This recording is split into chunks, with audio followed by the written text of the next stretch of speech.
বড় দলগুলো যেটা মেনে নিচ্ছে, হ্যাঁ আমার মনে হচ্ছে সবাই উপলব্ধি করে ফেলেছে এর মধ্যে যে ডক্টর ইউনূসের পক্ষে এর থেকে তার সরকারের বড় কিছু দেওয়ার কোনো প্রত্যাশা মানুষ করছে না।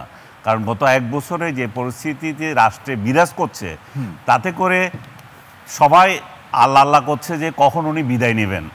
এবং আমি খুব আশ্চর্য হচ্ছি যে ডক্টর ইউনূস আপনাদের সঙ্গে বৈঠকে যেদিন সর্বশেষ তৃতীয় দফা বৈঠক করলেন সেদিন অভিযোগ করলেন যে নির্বাচন বানচাল করার জন্য পতিত স্বৈরাচার এরা এটা ভুন্ডুল করার জন্য ষড়যন্ত্র করছে। এবং সেটা আমি এখন ফয়েজের কণ্ঠেও দেখলাম একই কথা।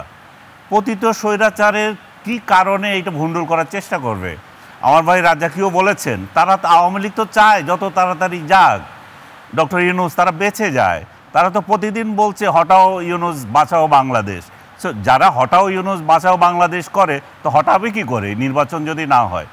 ডক্টর ইউনূস গত এক বছরে যেটা করেছে জাতির জন্য তো একটা ইনস্ট্যান্স এখনও দেখাতে পারেন নাই। জুলাই অভ্যুত্থানের যে সনদ সেটা যদি উনি উপহার দিতে পারেন সেটাতে কি আছে না আছে, এটাতে কোনো যুগান্তকারী পরিবর্তন আসবে কি না সেটা একটা বিষয়। আমরা যদি 111-এর সরকার দেখি তাদের দৃশ্যমান অনেকগুলো কাজ আছে এখনো। আমি যে বর্তমান সরকার ডক্টর মোহাম্মদ ইউনূসের নেতৃত্বে যে অন্তর্বর্তীকালীন সরকারের 11 মাসে আপনি তাদের কোনো সফলতাই দেখেন না। আমি সেই জায়গায় বলতেছি, বলুন দৃশ্যমান কাজ 111 সরকার দেখিয়ে গেছেন, কিন্তু এই সরকারের দৃশ্যমান কাজ এখনো একটাও নাই। দৃশ্যমান কাজ শুধু এটুকু আছে, ডক্টর ইউনূস নিজের 666 কোটি টাকা জনগণের কর নিজে মওকুফ করেছেন। উনি গ্রামীণ ব্যাংকের জন্য 5 বছরের কর মওকুফ করেছেন। উনি গ্রামীণ ব্যাংকের শেয়ার, সরকারের যে শেয়ার সেটা কেড়ে নিয়েছেন 15%, 25 থেকে 10 করেছেন।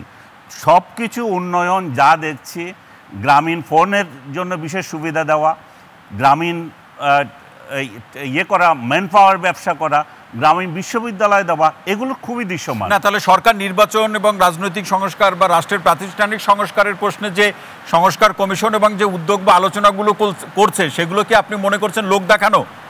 আমার মনে হয় যে আজকে খুব ভালো করে এই সরকারের একজন খুবই ঘনিষ্ঠ ব্যক্তি, জি বলুন, ডক্টর দেবপ্রিয় খুব ভালো করে ব্যাখ্যা দিয়েছেন। ডক্টর দেবপ্রিয় বলেছেন এই সরকারের এক্সিট নেওয়ার সময় হয়ে গেছে, কিভাবে এক্সিট নেবে তারা সেটাই চিন্তা করা উচিত।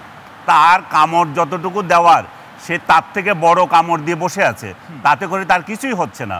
তো তাহলে আপনি বুঝে দেন যে তাদেরই ঘনিষ্ঠ ব্যক্তিরাই বলছে যে এই সরকার যা করতে যাচ্ছে কিছুই করতে পারবে না, এবং তার অতি তাড়াতাড়ি ইলেকশন কিভাবে দেবে এবং এক্সিট কিভাবে নেবে সেই চেষ্টা করা উচিত। সেই ক্ষেত্রে যাদের কাছ থেকে এক্সিট নেবে তারা, উনি সরাসরি বলেছেন যে সনদ তারা করে যাচ্ছে, সেটা যে আগামীতে যে সরকার আসবে সে রাখবে এর কোনো নিশ্চয়তা আছে? তাহলে আপনি এমন কোনো কিছু করে যান না যেটা আগামীতে যারা আসবে তারা রাখবে না। আপনি আপনার বিদায় কিভাবে নেবেন, শান্তিপূর্ণভাবে কিভাবে যাবেন সেই